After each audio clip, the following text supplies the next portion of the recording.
One of the books you review in this article in the Atlantic, in your review in the Atlantic, is a book by Anthony Julius about anti-Semitism in your homeland. Yes.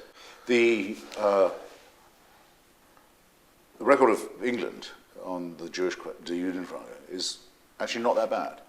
After medieval persecution and torture. York was a bad. York was bad. That was a bad time. King John University agreed to be a bad king, was bad on this too, and there was an expulsion. As Martin says, expulsion is very different from eradication. And we don't quite know all the reasons why Oliver Cromwell, when finally the succession of monarchy is broken, invites the Jews back, but usually it has to do with the feeling you may need to borrow some money. Almost in every case. It's a realist Jewish success policy. with the Protestant or Catholic hierarchies in Europe is, it's about time for a Rothschild around here. The treasury seems to be empty.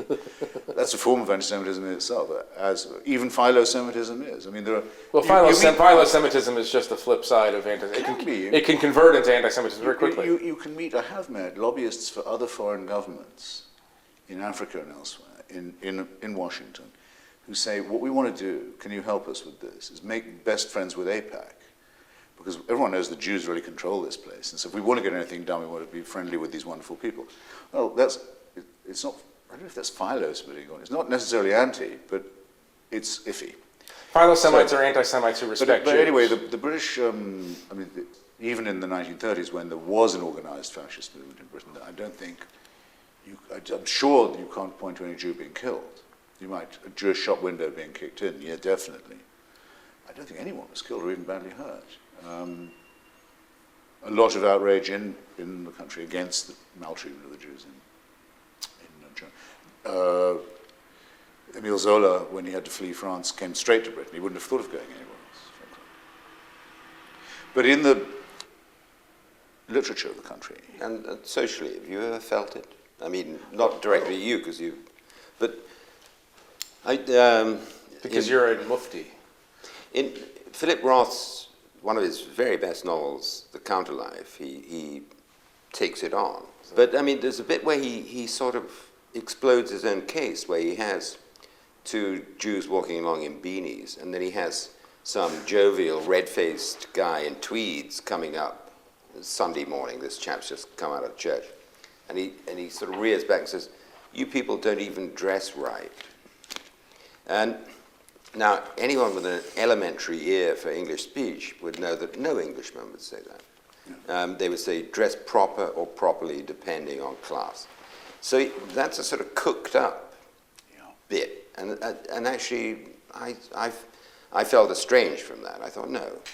Look, I mean, I was front-loading it for saying that the British record is not shameful, but then you have, as Julius points out, The Merchant of Venice, and Oliver Twist. But then, but I think that both of those are in fact dealing with stereotype. It's not an invention. It's not like Julius Streicher. Here's a character who is part of folklore. Right.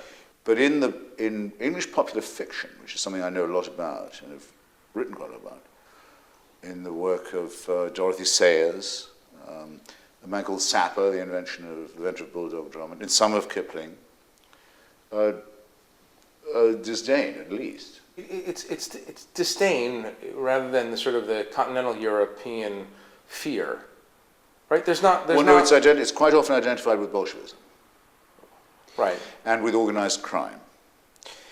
And of course, very many Jews were in the East End criminals, and a very large number of English Jews joined the Communist Party. But it's periodically done. Disloyalty to the state is one thing that keeps coming up in Vasily Grossman's novels. A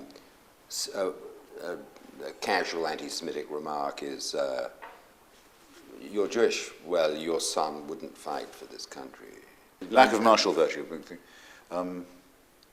And in Chariots of Fire, I guess everyone remembers that, Harold Abrams says, just about Cambridge after the First World War, you just catch it on the edge of a remark. Now, no one's directly rude to you.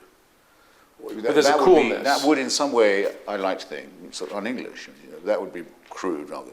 But you might just hear someone as you're leaving say, I suppose he's got lots of time to spend on Sundays. Or a thing I would hear when I was a kid, if a Mr. Abrams or Isaacson was mentioned, so someone might very well say, oh, fine old English name, fine old Anglo-Saxon name. You'd get that. My father confessed a very mild vestigial anti-Semitism. His father was all, telling jokes in the voice. But he said, I said, what's it like being a very mild anti-Semite? He said, well, you'd be, horrified if anyone did anything about it. But he said, the form it takes with me is that I'm watching the credits, particularly on some new innovative TV program, and as they're rolling up, I find myself sitting there thinking, there's another one. There's another. Yeah. Assistant producer, I do the Jeff same. Goldberg. I do the same thing though, but I go, ha ha, there's another There's one. another. Yeah.